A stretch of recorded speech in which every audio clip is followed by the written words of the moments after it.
ഇനി കാണാം ധർമ്മ സന്ദേശയാത്ര.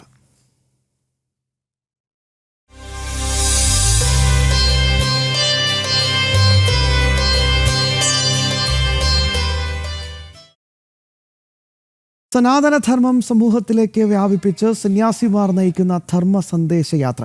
കാസർഗോഡ് ജില്ലയിൽ നിന്ന് ആരംഭിച്ച ഈ യാത്ര ഇന്ന് കോഴിക്കോട് ജില്ലയിലായിരുന്നു പര്യടനം. സമൂഹത്തിലെ സാംസ്കാരിക അധപ്പതനത്തിനായി നടക്കുന്ന ശ്രമങ്ങൾ നാം തിരിച്ചറിയണമെന്ന് ധർമ്മ സന്ദേശം നൽകിയ സ്വാമി ചിദാനന്ദപുരി പറഞ്ഞു.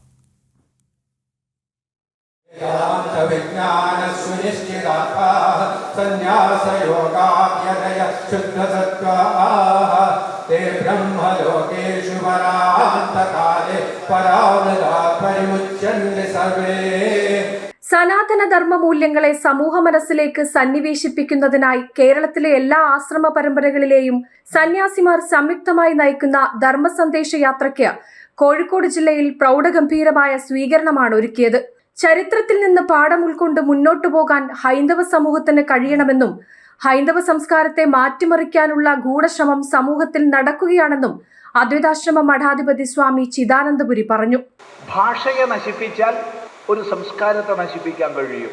വ്യക്തമായ കാഴ്ചപ്പാടിനനുസരിച്ച് ഭാഷ, ഭക്ഷണം, ഭൂഷ, വസ്ത്രം ഇവയെ സ്വാധീനിച്ച് ഇവയിലൂടെ ഒരു സംസ്കാരത്തെ തന്നെ മാറ്റിമറിക്കാനും അട്ടിമറിക്കാനും ഉള്ള ആസൂത്രിതങ്ങളായ നീക്കങ്ങളുടെ പരിണാമങ്ങളാണിതൊക്കെ.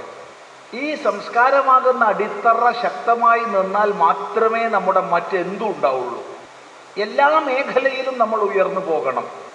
ഇവിടെ ഉണ്ടായിരുന്ന അന്ധകാരാവൃതമായ ജാതീയമായ ഉച്ചനീചത്വങ്ങളുടെ അവസ്ഥ വേദവിരുദ്ധമായി വന്നതാണ്.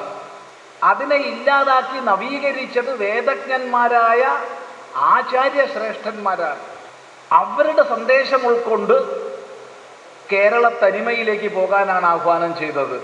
കർണാടകത്തിലെ കുദ്രോളി ക്ഷേത്രത്തിൽ നിന്ന് ആരംഭിച്ച ധർമ്മ സന്ദേശ യാത്ര തിരുവനന്തപുരം ശ്രീപത്മനാഭസ്വാമി ക്ഷേത്ര സന്നിധിയിൽ ഒക്ടോബർ 21 എത്തിച്ചേരും. ജനം, കോഴിക്കോട്.